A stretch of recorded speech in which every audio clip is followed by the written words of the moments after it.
નમસ્કાર, જય હિન્દ, જય ભારત, જય માતાજી, જય ભવાની, જય ક્ષાત્ર ધર્મ. હું યુવરાજસિંહ જાડેજા આજે તમારી સાથે ચર્ચા કરવા માટે આવ્યો છું અને મુદ્દો જોવા જઈએ તો એક છે આંદોલન. ખાસ કરીને અત્યારે જે આંદોલન ચાલી રહ્યું છે અને એક આંદોલનકારી તરીકે જે આંદોલન જે દિશામાં જઈ રહ્યું છે એના વિશે આજે મારે વાત કરવી છે. ખાસ કરીને એક આજે જે પણ વ્યક્તિઓ મને સાંભળે છે એ એક આંદોલનકારી તરીકે સાંભળે, કેમ કે અત્યારે જે ક્ષત્રિય સમાજ જે આંદોલન કરી રહ્યા છે એ આંદોલનમાં કોઈ જગ્યાએ ત્રુટિ હોય, કોઈ જગ્યાએ ખામી હોય, તો મને એવું લાગ્યું કે ભાઈ મારે એમાં થોડું ધ્યાન દોરવું જોઈએ. અને વાત બીજી કે આવતીકાલે રામનવમી છે, ચૈત્ર નવમી હોય ત્યારે આપણે રામનવમી ઉજવતા હોઈએ છીએ. એટલે ભગવાન શ્રી રામ અને ભગવાન શ્રી રામની જે લડાયક ભૂમિકા હતી, બરાબર, આપણે બધા જ જાણીએ છીએ કે ભગવાન શ્રી રામ મર્યાદા પુરુષોત્તમ રામે મર્યાદામાં રહીને અને રાવણને પરાસ્ત કર્યો હતો, પણ એ યુદ્ધથી કર્યો હતો. અને યુદ્ધ એટલે હું એને પણ અત્યારે એક આંદોલનના સ્વરૂપે જ લઈ રહ્યો છું. તો એમાંથી આપણે બોધપાઠ લેવાની ખૂબ તાતી જરૂરિયાત છે એવું મારું વ્યક્તિગતપણે માનવું છે. મહાભારત હોય ગ્રંથ, પછી એના પછી રામાયણ ગ્રંથ હોય કે શિવપુરાણ હોય કે કોઈ પણ હોય ગ્રંથ, એમાંથી આપણે ખરેખર સંજ્ઞાન લેવાની ખૂબ મોટી અત્યારે તાતી જરૂરિયાત છે. કેમ કે જે રીતે અત્યારે આંદોલન ચાલી રહ્યું છે તો તેમાં એક વાત દરેક લોકોએ ધ્યાનમાં રાખવાની છે કે આપણે કોઈની લીટી એ મોટી છે તો એને નાની કરીને આપણી મોટી નથી કરવાની, અથવા તો કોઈની લીટી જે છે એને ભૂસીને પણ આપણે આપણી મોટી જે કહી શકાય લીટી જે છે ને મોટી નથી કરવાની. આ વાત એક ખાસ ધ્યાનમાં રાખવા જેવી છે. હું દરેકને આ સૂચક સંદેશ આપું છું, દરેક લોકોને, કેમ કે આજે જે આ થઈ રહ્યું છે આંદોલન જે અત્યારે થઈ રહ્યું છે એમાં આપણે હું અત્યારે જે રીતે કહી શકાય કે માધ્યમો સાથે સંકળાયેલો હોય અને ક્ષત્રિય સમાજના ગ્રુપમાં પણ છું, તો અવારનવાર હું મેસેજો જોઉં છું, અવારનવાર જે બધી ઘટનાઓ છે એની ઉપર મારું ધ્યાન છે. તો જે મેં જોયું કે આજે તમે સારા છો કે તમે સાચા છો એ દેખાડવા માટે તમારે કોઈને નીચા નથી દેખાડવાના, કેમ કે અત્યારે આ ઘટના બની રહી છે. અને ક્ષત્રિયનો પેલો ગુણ જે છે એ છે સ્વીકાર ભાવ. આપણે એ સ્વીકારવું જોઈએ કે જે જગ્યાએ ખોટું છે, જે જગ્યાએ ત્રુટિ છે, જે જગ્યાએ પણ ખામી છે, એ ખામીને આપણે કઈ રીતે દૂર કરી અને સાચા રસ્તે આ બાબતોને લઈ જઈએ. હું ચોક્કસપણે કહું છું ખામી છે, એક આંદોલનકારી તરીકે કહું છું, કારણ કે હું ગુજરાતમાં એક એવો વ્યક્તિ છું કે જેને સૌથી વધારે આંદોલન કરી રહ્યા છે. બિન સચિવાલયથી જે શરૂઆત કરી ત્યાંથી લઈ જે જિલ્લાના આંદોલન મેં કર્યા છે, હમણાં પછી જેટકોનું આંદોલન હતું, બધા જ મેં ગ્રાઉન્ડ ઉપર કર્યા છે. એટલે આંદોલનકારી તરીકે જે આ રસ્તે બધી જ બાબતો જે જઈ રહી છે ને અને જે હું જોઈ રહ્યો છું તેમાં મને લાગ્યું કે ક્યાંક ને ક્યાંક વાત એ દરેક લોકો જોડે મારે કરવી જોઈએ.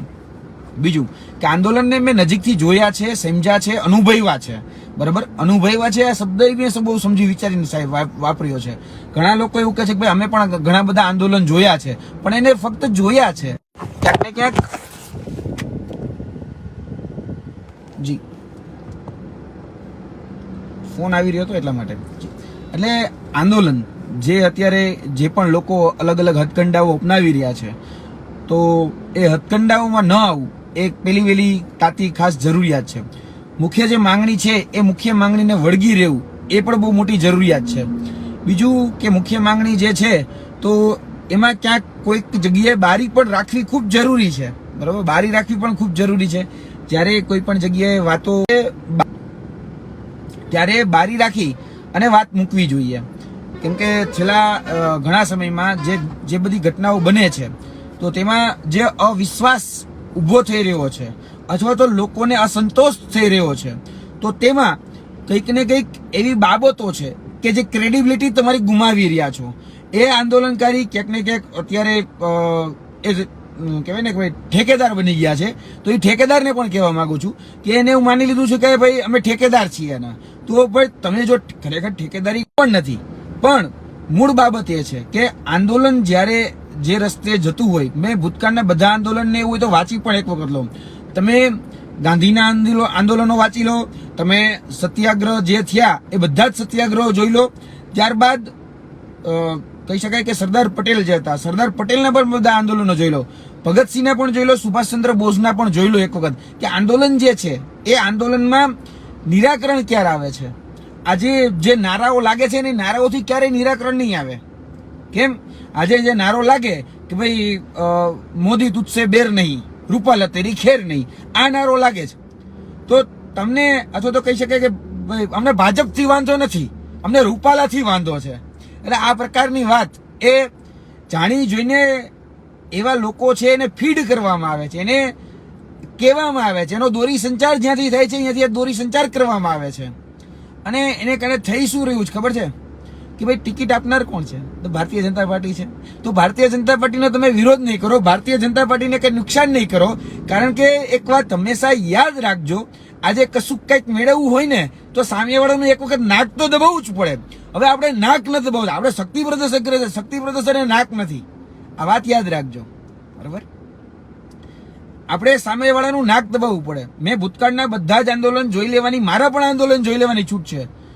જ્યારે હું પણ એક વખત સરકાર સાથે બેઠકમાં ગયો હતો ત્યારે પણ વાત હતી કે ભાઈ આ પરીક્ષા રદ શા માટે, તો એની બાબતો અમે એક વખત સ્પષ્ટતા કરવા માટે ત્યાં સુધી પહોંચ્યા હતા અને ત્યાં સ્પષ્ટતા કરીને બધા આટલા માટે કે ભાઈ અમારી પાસે આટલા કોન્ક્રીટ એવિડન્સ છે કે પરીક્ષાનું જે પેપર જે છે એ લીક થઈ ગયું છે, એટલા માટે પરીક્ષા રદ થવી જોઈએ. એ કોન્ક્રીટ બાબતો મૂકી અને પાછા જે મૂળતઃ જે જગ્યાઓ હતી કે મૂળતઃ જે વાત હતી એની ઉપર આવીને સ્ટક હતા, એટલે કે એની વાત ઉપર અમે ઊભા હતા. વર્તમાનમાં પણ આ બધી જ બાબતો શીખવાની ખૂબ જરૂરિયાત છે, ખૂબ જરૂરિયાત. જે પણ ઠેકેદારો છે, જે પણ એને ક્યાંક માની રહ્યા છે કે અમે આંદોલનને અત્યારે લીડ કરી રહ્યા છીએ, હું એવા તમામ લોકોને કહું છું, હું કોઈને પણ ક્રિટિસાઇઝ નથી કરતો. જે લોકો જે પણ માને તે, બરાબર? કદાચ આ બધી જ જે ઘટનાઓ બને છે, બધી જ જે બાબતો બને છે, એમાં ઘણી બધી જગ્યાએ મેં જોયું છે કે આજે કોઈ આવી એને બોલી જાય છે, કોઈ ક્રિટિસાઇઝ કરી જાય છે, તો એક આંદોલનકારી તરીકે તો એટલું જ કહું છું કે ભાઈ પામવા કરતા ગુમાવવાનું વધારે આવે છે. એક આંદોલનકારી તરીકે ગુમાવવાનું હંમેશા વધારે આવશે. આજે જે પણ લોકો ઝંડો લઈને આગળ નીકળે છે ને એને જ સૌથી વધારે સાંભળવાનું આવશે. એટલે આંદોલનકારી તરીકેનો પેલો ગુણ એ પણ છે કે તમારે સહન કરવાનું છે. બધો જ તાપ જે છે એ તાપ સહન કરવાનો છે, બધો જ પ્રકારનો. કારણ કે બધા જ અલગ અલગ માનસિકતા વાળા લોકો હશે. કોઈ આનું ઝડપથી નિરાકરણ ઈચ્છતું હશે, કોઈ એમ કહેતું હશે કે ભાઈ આપણે આ ટ્રેલર થોડું છે કે હવે સોરી કહેવાય કે ભાઈ આ પિક્ચર થોડું છે કે આનો ભાગ પહેલો આવ્યો, ભાગ આ વેબ સિરીઝ થોડી છે કે આ ભાગ પહેલો આવ્યો, ભાગ બીજો આવ્યો કે ભાગ ત્રીજો આવશે કે આને પછી ભાગ ચોથો આવશે, હવે part 1, part B, part C, કોઈ ABCD ચાલુ કરે. તો આ બધી જ એવી બાબતો છે. આજે મેં જે જોયું છે, મેં જે જાણ્યું છે, મેં જે સમજ્યું છે, તો ખાલી ખબર ને હનુમાનને જામવંતે તું હનુમાન છો એ ત્યારે યાદ કરાયું હતું કે તારામાં કેટલી અંદર તાકાત છે, તારામાં કેટલી અંદર શક્તિ છે. એ શક્તિ ખાલી યાદ કરાવી હતી અને હનુમાનને યાદ આવી ગયું હતું. તો પછી એ લંકામાં પણ ગયા હતા અને લંકા જે આપણે બધા જ જાણીએ છીએ જ્યાં સીતાજીનું હરણ થયું હતું, બરાબર? આપણે એ આખી ઘટનાથી વાકેફ છીએ. પણ એ રાવણ કયા રૂપમાં આવ્યો હતો? એ રાવણ એ સાધુના રૂપમાં આવ્યો હતો. અત્યારે પણ ઘણા બધા એવા લોકો છે કે જે તમારી પાસે આવે છે તો તમને એવું લાગે છે કે ભાઈ એ પક્ષમાંથી આવે છે એટલે તમારા શુભચિંતકો છે કે તમારા શુભેચ્છકો છે. તમને પણ એવું લાગે છે કે આ જે થઈ રહ્યું છે અથવા તો જે લોકો દોરી સંચાર કરી રહ્યા છે એ સત્તા પક્ષના લોકો જે અત્યારે આંદોલનને દોરી સંચાર કરી રહ્યા છે, જે લોકો એની સાથે ચર્ચા વિચારણા કે જે પણ વાટાઘાટો કરે છે એને એવું લાગે છે કે ભાઈ આંદોલન જે છે યોગ્ય રસ્તે જઈ રહ્યું છે. પણ ના, એવું નથી. આંદોલનનો દોરી સંચાર એ આંદોલનકારીના હાથમાં હોવો જોઈએ. કોઈ કે એમ કરવું એ ક્યારેય એ આંદોલનકારી ન કરે. આંદોલનકારી જે છે ને એ હંમેશા એ બાબત ધ્યાન રાખે કે મૂળ માંગણી શું છે, માંગણીની સાથે જે યોદ્ધાઓ છે જે મારી સાથે સંકળાયેલા છે એ શું માની રહ્યા છે. આજે કોઈ પણ વ્યક્તિ એમ કે ભાઈ રાજકોટની અંદર જે આખો ઘટનાક્રમ બન્યો તો એક મેસેજ કન્વે થવો જોઈએ. પહેલા વાત સમજજો. ખોટું લાગે તો હું દિલથી કહું છું, સમાજના દીકરા સમજી અને મને માફ કરી દેજો, પણ જે મેસેજ ખરેખર કન્વે થવો જોઈએ.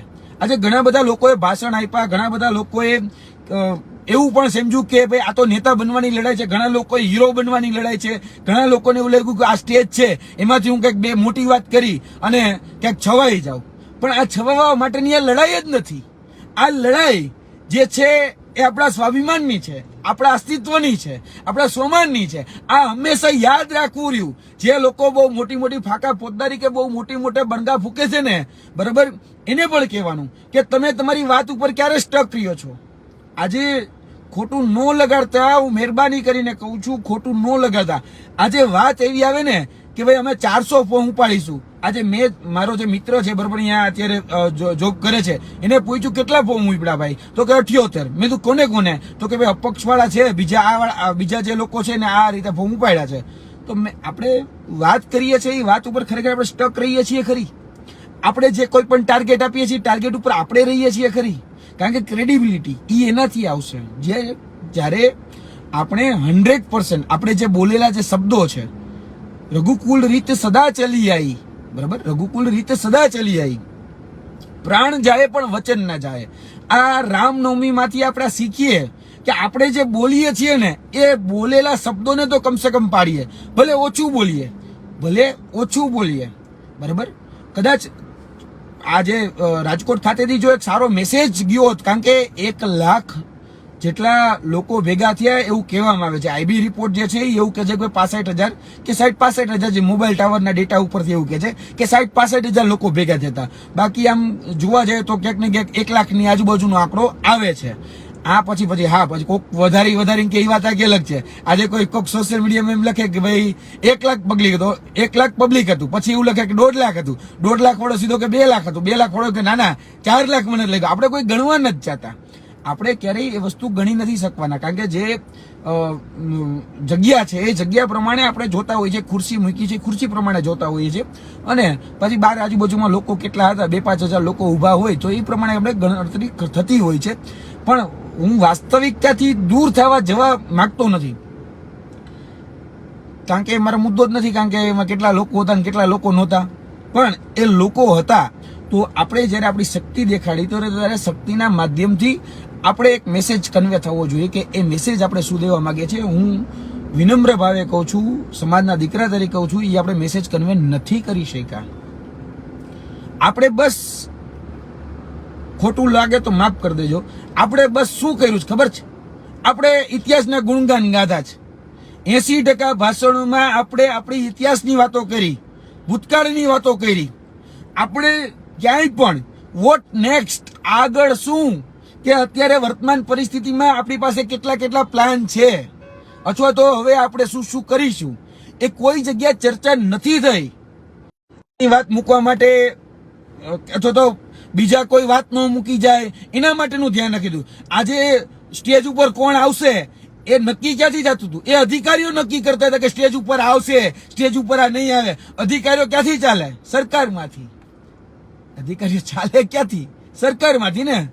તો એ નક્કી કરશે તમારા સ્ટેજ ઉપર કોણ આવશે ને કોણ નહીં આવે.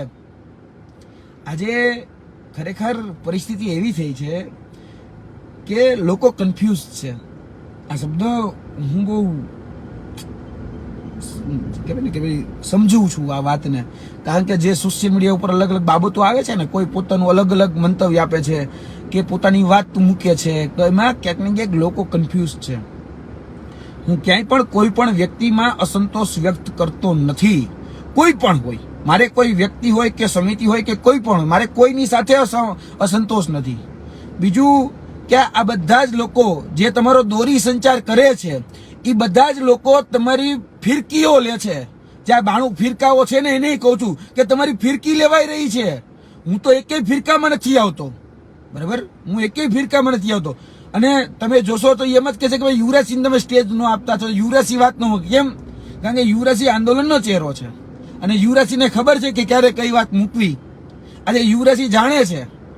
આજે જે યુવાધન અહીંયા બેઠું હતું તો મને ખબર પડતી હતી કે મારે અહીંયા શું વાત મૂકવાની હોય.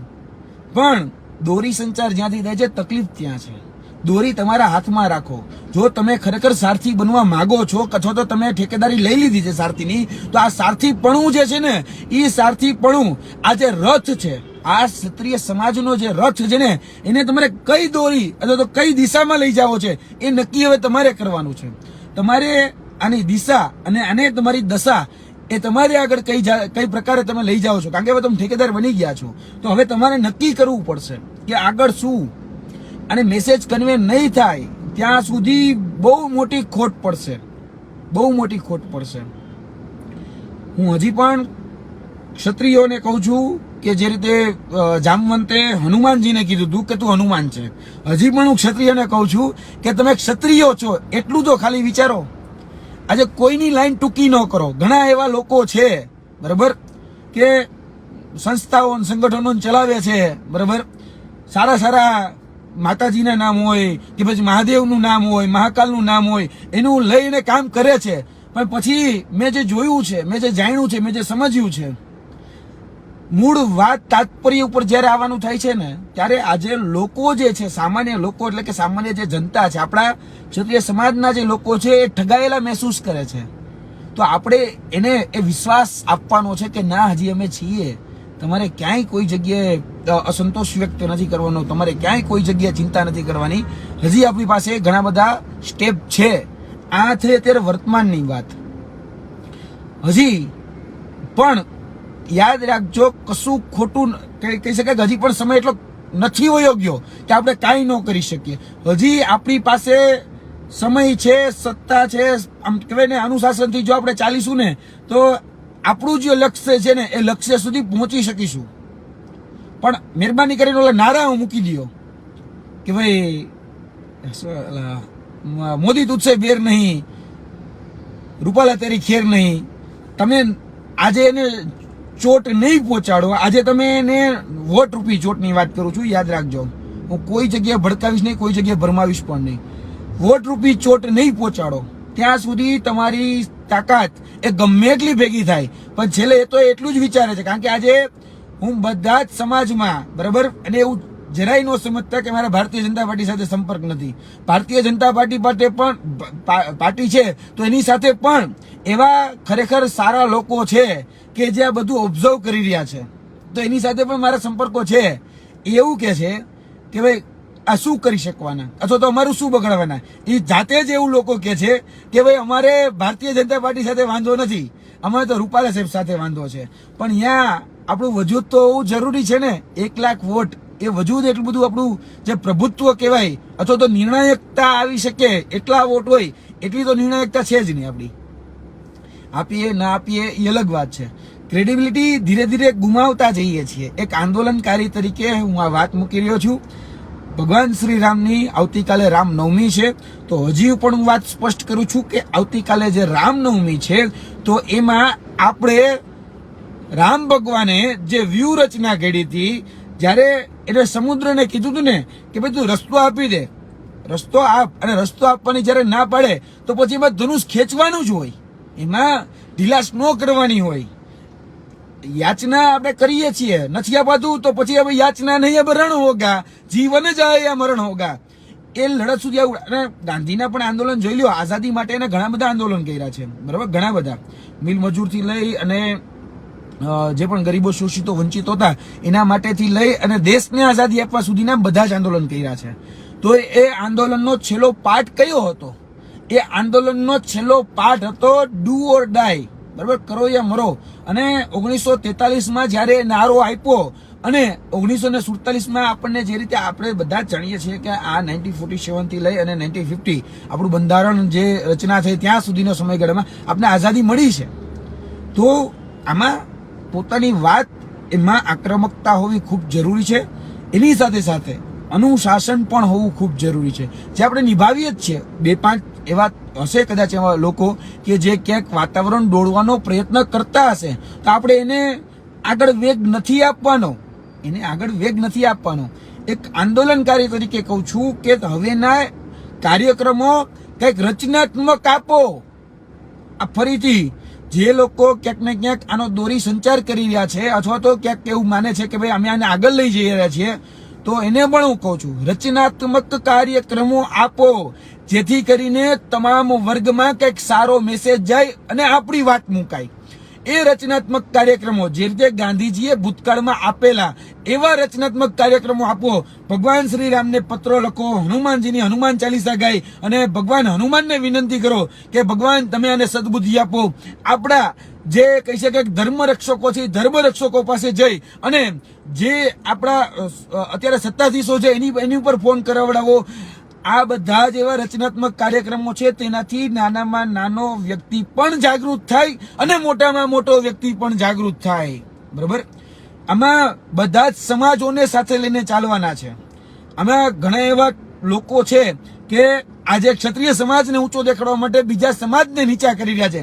જે ભૂલ એ પરસોત્તમભાઈ રૂપાલાએ કરી, એ ભૂલ ક્ષત્રિય સમાજે નથી કરવાની. કમસે કમ એટલામાંથી તો શીખો. કમસે કમ કહું છું, આજે એક એવી ઘટના બની છે, બરાબર, કે એક વિડીયોમાં એવું કહેવામાં આવ્યું કે મુઠ્ઠીભર લોકો હતા અને પછી એ વ્યક્તિને સીધા જ ફોન કરી અને ગાળાગાળી કરવી, પછી એમના જાતિ વિશે એક શબ્દો કહેવા. આ ન કરો, આ ન કરો. હું હજી પણ સ્પષ્ટ છું, હું આવી વાતને વેગ ક્યારેય નહીં આપું, પણ આ જે ભૂલ છે જો એમાંથી નહીં શીખો તો આંદોલન ખોટા માર્ગે જતું રહેવામાં પણ વાર નહીં લાગે. ફંટાઈ જશે, યાદ રાખજો, ફંટાઈ જશે.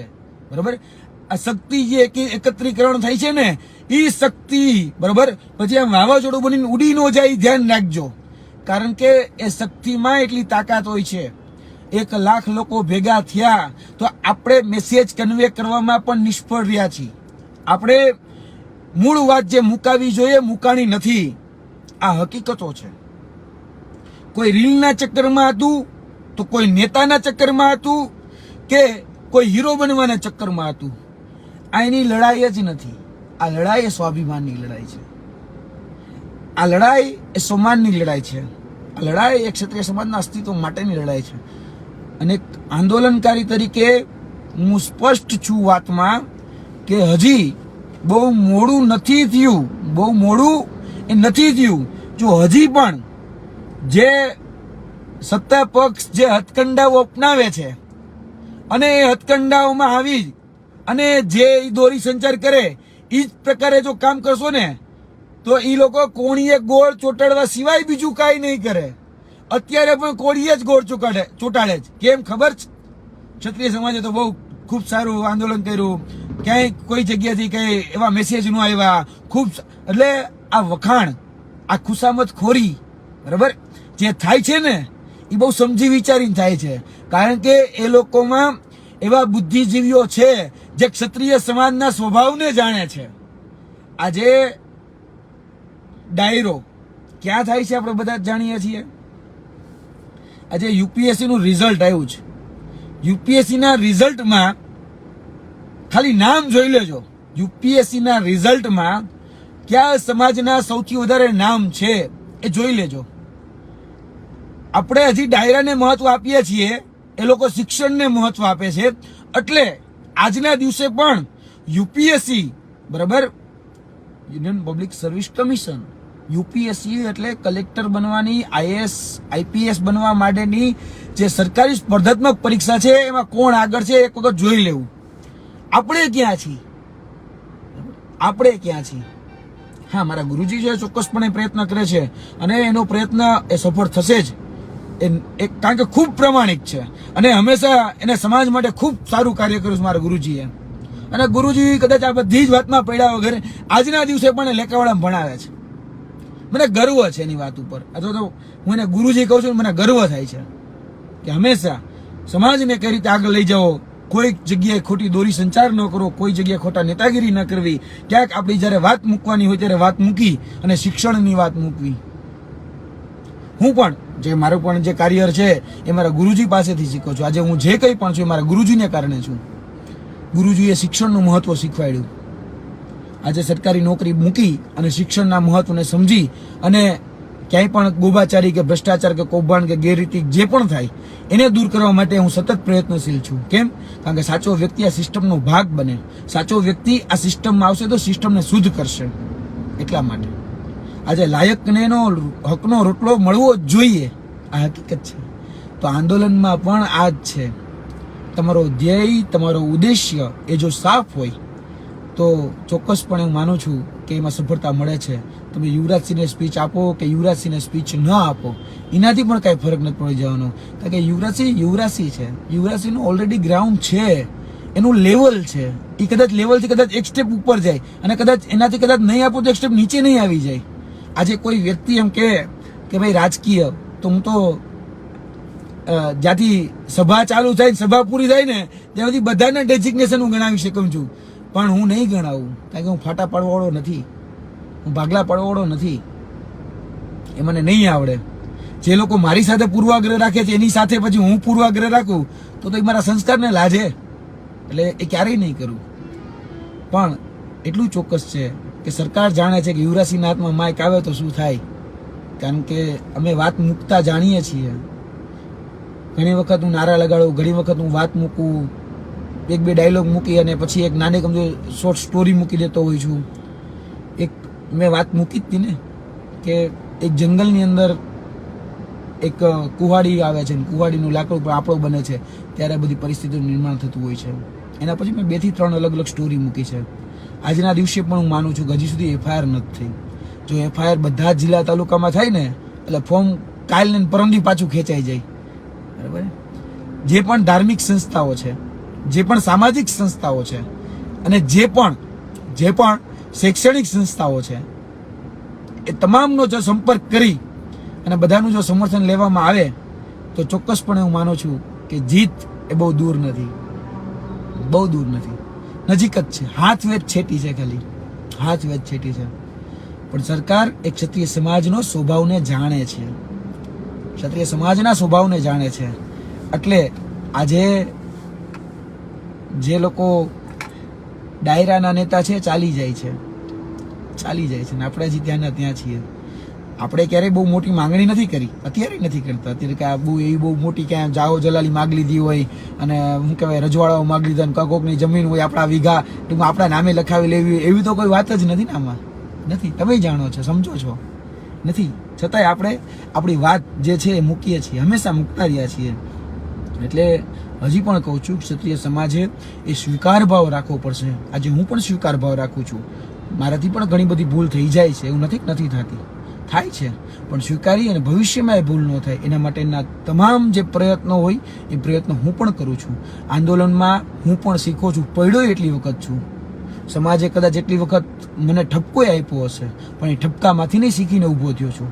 બદામ ખાવાથી બુદ્ધિ નથી આવી, ઠોકર ખાવાથી આવી છે. અને આ ઠોકર જે મેં ખાધી છે ને, બરાબર, કેટલી વખત કોણ જેલમાં ગયું? 2 વખત એક સાબરમતી ને એક ભાવનગર જેલમાં જઈને આવ્યો છું. આજે ઓલા સાબરમતી જેલમાંથી છૂટ્યો અને 2 વર્ષ પૂરા થયા અને ભાવનગરની જેલમાં જવાનો દિવસ હતો આજે મારો 1 વર્ષનો પહેલો દિવસ. એટલે અને જેલ છે એ તો અમે શું કહે સત્ય બોલીએ છીએ એટલા માટે છે. અને જેલ મારા માટે ઘરેણું જ છે, કારણ કે હું કંઈક કરી રહ્યો છું એની નિશાની મારા માટે જેલ છે. આજે હું કંઈક સત્તા પક્ષ સામે સવાલ કરું છું, એને ગમતું નથી, એના ભ્રષ્ટાચારને ઉજાગર કરું છું, એ ગમતું નથી, એટલે હું જેલમાં જાઉં છું. આજે કોકની દુખતી રગ દબાવું છું એટલે હું જેલમાં જાઉં છું. આજે કોકના 2 નંબરના જે ધંધાઓ છે એ બંધ કરાવું છું એટલે હું જેલમાં જાઉં છું. પણ હું જીવિત છું. ક્ષત્રિય ભાવ ને ક્ષાત્રત્વ એ જીવે છે, ત્યાં દિલમાં જીવે છે ને. મને અભિમાન છે ભાઈ, મને ગર્વ છે એ વાતનું. અભિમાન કરતા ગર્વ છે એમ કહું તો ચાલે. એ ગર્વ છે વાતનું કે હું જેલમાં જાઉં છું, એવા લોકો માટે જાઉં છું કે જે ખરેખર કંઈક કશું કરવા માંગે છે. આંદોલનકારી તરીકે હજી પણ હું એવું માનું છું કે મહાભારતમાંથી પણ શીખો. યુદ્ધના મંડાણ થઈ ચૂક્યા હોય તો પછી લડી લેવું જોઈએ. તાકાત બધી જ જગ્યાએ દેખાડો. અને એવું નથી કે તમે કોઈને એમ કહેશો કે ભાઈ અમારે તમારી પાર્ટી સાથે કંઈ વાંધો નથી, પણ આ વ્યક્તિ સાથે વાંધો છે, તો બધાને ખબર પડે છે કે આપણે હજી રાજપૂત જ છીએ. એટલે જાહેર જીવનનો પણ માણસ ને, એટલે જાહેર જીવન હું જોઉં છું. જાહેર જીવનમાં બધાને ખબર પડે. જાહેર જીવન એટલે રાજકારણમાં આજે તમે કોઈને નુકસાન નથી પહોંચાડતા તો ત્યાં સુધી તમને કશું કંઈ મળતું નથી. આ રાજકારણ છે ને. મને કોઈ એવું કીધું હતું કે તમે રાજકીય વ્યક્તિ તરીકે કોઈ જગ્યાએ કોઈ સ્ટેજ ઉપર ન આવો, આવું વાત હતી. એટલે મેં કીધું રાજકીય વ્યક્તિની પરિભાષા શું? રાજકીય વ્યક્તિની પરિભાષા શું? એટલે ગળાંગામાં ખેસ પહેર્યો હોય, માથે ટોપી પહેરી હોય અને હું કોઈ પર્ટિક્યુલર કોઈ પાર્ટી માટે કોઈ વાત કરતો હોય ને એને રાજકીય કહેવાય. આજે એવું તો છે નહીં. આજે હું પણ બધું જ મૂકી અને મારા સમાજ માટે સતત દોડું છું. આ પેલો વિડીયો 23 તારીખે રાતે 2:30 વાગે મારા ફોનમાં આવ્યો. સવારે 10:43 તમામ જેટલા પણ મીડિયા મિત્રો છે એના સુધી પણ મેં પહેલો પહોંચાડ્યો કે ભાઈ પરસોત્તમ રૂપાલાનું વાણી વિલાસ એમ કરી, અને મેં 24 તારીખે સવારે આ વિડીયો જે છે બધા જ મીડિયા મિત્રો મોકલ્યો હતો. બધાને પૂછી લેજો, અત્યારે પણ કોઈ પણ ઘટના બને તો મીડિયા મિત્રોને તરત જ મોકલું છું, જેથી કરીને અવેર થાય. અને મીડિયા મિત્રો પણ પોલીસ સાથે સંપર્કમાં હોય છે, તો મને પણ એમ થાય કે કોઈ જગ્યાએ ખોટી રીતે કોઈ ખોટો મેસેજ ન જાય. હજી સમય છે, જો વિચારી લેશો કે વોટ નેક્સ્ટ, બરોબર, તો થઈ શકશે. અને વોટ નેક્સ્ટ માટે ફરીથી કહું છું, સામાજિક તમામ સમાજો, ધાર્મિક અને શૈક્ષણિક, આ ત્રણેય સંગઠનો જેટલા પણ છે, જેટલી જગ્યાએ મોટા મોટા મંદિરો છે, મંદિરોમાં જઈ અને ખાલી પત્ર લખીને આવો તોય ઘણું છે. જે લોકો બહુ મોટી મોટી હિન્દુત્વની વાતો કરે છે ને, જે લોકો બહુ મોટી મોટી ભગવાનની વાતો કરે છે ને, તો આજે એ જ રામ પાસે જાઓ કે જે આપણા કુળના છે, આપણા મૂળના છે, ક્ષત્રિય કુળના છે ને. આજે એ જ મહાવીર પાસે જાઓ, એ જ કૃષ્ણ પાસે જાઓ. આજે 24 તીર્થકર છે આપણી પાસે, આજે આપણી પાસે ભગવાન કૃષ્ણ છે, તો એ કૃષ્ણ પાસે જાઓ. એક વખત જાઓ તો ખરી, જો પછી બધા દોડતા થાય. બહુ સરળ છે આંદોલનને જીતવું, આંદોલનની અંદર ન્યાય મેળવવું ખૂબ સરસ છે અને ખૂબ સહેલો છે. બસ ખાલી પ્રોપર વેથી ચાલવાનું છે. તમે ક્યાં ચોટ પહોંચાડો છો ને, મેં કીધું ને, કંઈક મેળવવું હોય, કંઈક જોતું હોય ને, તો નાક દબાવો ને તો મળશે. નાક દબાવ્યા વગર તમને કશું જ મળવાનું નથી.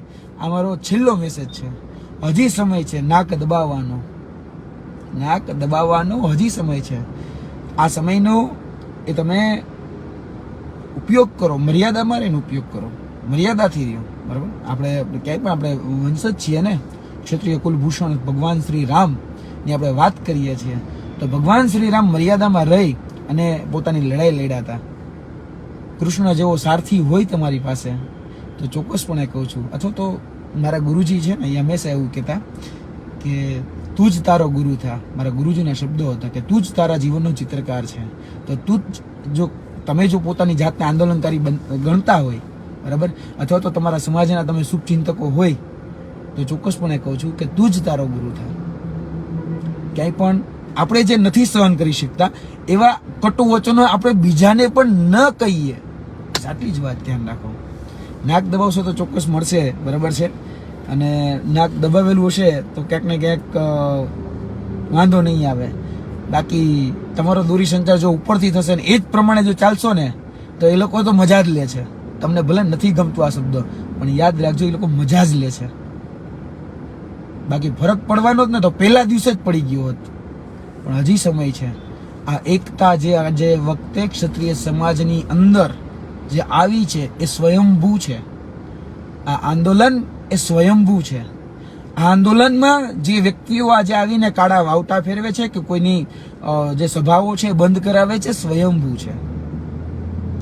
જ્યારે આંદોલન સ્વયંભૂ હોય ત્યારે એને સાચી થોડીક દિશા મળી જશે ને, સાચી થોડી દિશા મળી જશે ને, તો એ આંદોલન સફળતા તરફ બહુ ઝડપથી જતું રહેશે. એક આંદોલનકારી તરીકેની મારી આજની વાત હતી. એક આંદોલનકારી તરીકે મને દુઃખ થતું હતું કે આંદોલન ક્યાંક ખોટા રસ્તે ફંટાઈ રહ્યું છે. જે મેસેજ કન્વે થવો જોઈએ મેસેજ કન્વે નથી થતો.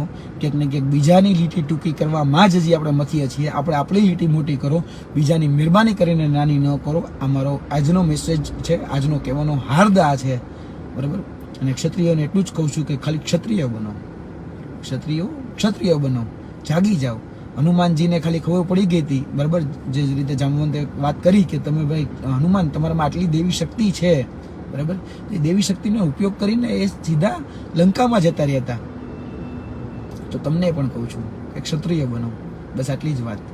જય હિન્દ, જય ભારત. અને મારી કોઈ વાતને લઈને કોઈ જગ્યાએ ખોટું લાગ્યું હોય તો હું તહેદિલથી અત્યારેની માફી ચાહું છું.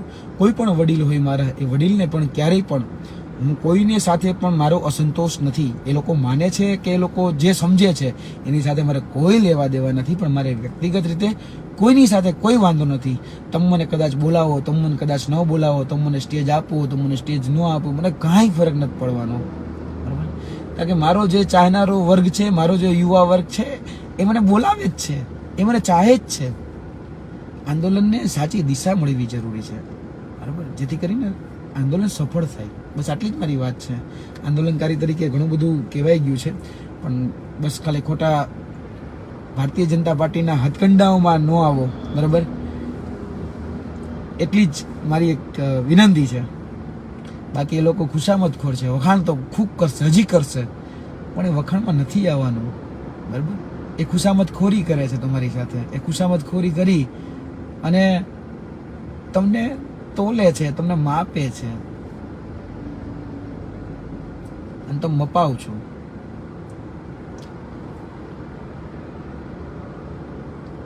બસ એટલી જ વાત. જય હિન્દ, જય ભારત, જય માતાજી, જય ક્ષાત્ર ધર્મ, જય ભવાની. આગળ પણ આ દિવસોમાં મળતો રહીશ ચોક્કસપણે. કાલે ભરૂચ છું, ભરૂચમાં પણ મારા જે ચાહનારા જે વર્ગ છે, સતત એના ફોન આવે છે કે યુવરાજભાઈ કાલે તો આવવાનું જ છે, કાલે તો આવવાનું જ છે. તો ચોક્કસપણે હું જાઉં છું, બરાબર છે. આજે મારે બસ ભરૂચ પહોંચવા ઉપર છું અત્યારે. બસ આટલી જ વાત. જય હિન્દ, જય ભારત.